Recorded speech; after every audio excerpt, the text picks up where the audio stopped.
on entend tracteur électrique, on s'imagine un petit modèle pour du maraîchage.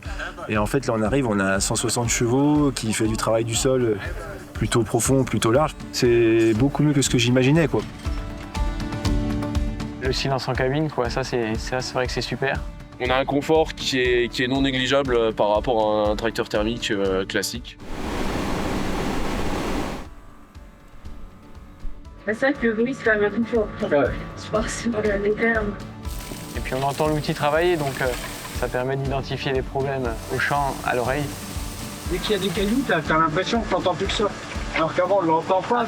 On l'entend pas, non, c'est clair. Puis on entend bien si jamais il y a un problème derrière. Ouais, ça fait bien. On travaille toujours avec deux personnes. En termes de communication, c'est quand même compliqué avec un tracteur thermique. On pourrait avoir de la communication entre l'opérateur qui est derrière et le conducteur à l'avant beaucoup plus fluide.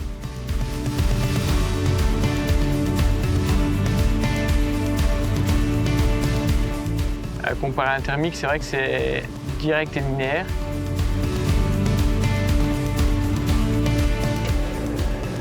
C'est sympa la sensation d'accélération du car. C'est assez réactif, ouais.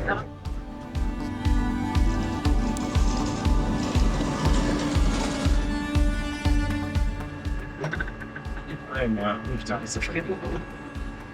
Moi, je pense que ça ferait largement plus qu'un moteur thermique. Ouais. Enfin, nous, on fait beaucoup de paille, on fait du transport, mais à mon avis, ta journée, tu l'as fait 100 fois. T'es autant de temps en train d'accélérer que de freiner au frein moteur dans les pentes, t'es sans arrêt en train de recharger. Je trouve que ça pourrait être vachement adapté à notre démarche plutôt écologique. On a besoin de répondre aussi au niveau de l'expérimentation à ce côté-là environnemental. Moi, je trouve que c'est un beau projet parce que, bon, nous, les filières, elles nous interrogent un peu sur la décarbonation. C'est beau. Ouais, franchement, c'est beau, je ne m'attendais pas à ça. Ça doit être dur après de passer en thermique parce que c'est hyper confortable. Je suis assez convaincu.